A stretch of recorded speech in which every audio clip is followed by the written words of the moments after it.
সংসদ সদস্য নিখোঁজ, এমন গুঞ্জন এখন ঝিনাইদহ ৪ আসনের এমপি আনোয়ারুল আজিম আনারকে ঘিরে।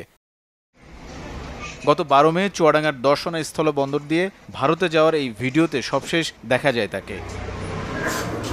কিন্তু কোথায় তিনি? পরিবার ও ব্যক্তিগত সহকারী জানান, চিকিৎসার জন্য ভারতের পশ্চিমবঙ্গ যান আনোয়ারুল আজিম। সবশেষ গত ১৪ মে পরিবারের সাথে যোগাযোগ হয়।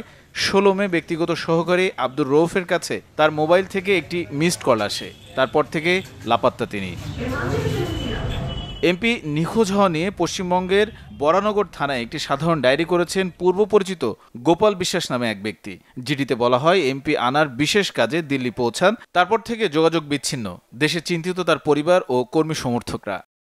নিজের নিরাপত্তা কখনো সে ভাবে না, নিজের যান বাজি রেখে লোকজনের দাঁড়ে দাঁড়ে ছুটে বেড়ায়। সবাই আতঙ্কগ্রস্ত, চিন্তাগ্রস্ত, যোগাযোগ না পাওয়ার কারণে আমরা বিশ্বাস করি তিনি খুব দ্রুতই হয়তোবা আমাদের মাঝে ফিরবেন। আসলে আপনারা জানেন যে বিষয়টি ঢাকার গোয়েন্দা পুলিশকে জানিয়েছেন পরিবারের সদস্যরা। ফোনে না পাওয়ার কারণেই মূলত আমি এখানে আসছি, আর আমি নিজেও ইন্ডিয়াতে মুভ করব। তো ভাবলাম তার আগে আঙ্কেল যেহেতু প্রসিডিওরে কাজ করতেছে, কেন ফোনে পাচ্ছি না, ৩ দিন যাবত ফোন খোলা থাকতেছে, বন্ধ থাকতেছে, এই কারণেই আসছে। ইন্ডিয়ার পুলিশের সাথে আমরা প্রতিনিয়ত কথা বলছি। আমাদের বিভিন্ন নাম্বারগুলিতে আমরা চেক করছি কার কার সাথে যোগাযোগ করছে, সবকিছু আমরাও দেখছি এবং ইন্ডিয়ান পুলিশ যথেষ্ট সহযোগিতা করছে আমরা। তবে স্বরাষ্ট্রমন্ত্রী জানিয়েছেন, উদ্বিগ্ন হওয়ার কিছু নেই, মন্ত্রণালয় থেকে তার খোঁজ খবর রাখা হচ্ছে। আমার মনে হয় উদ্বিগ্ন হওয়ার কোনো কারণ নেই, কারণ একজন এমপি অনেক পুরানো মানুষ, নিশ্চয়ই বুঝে শুনিতে চলেন।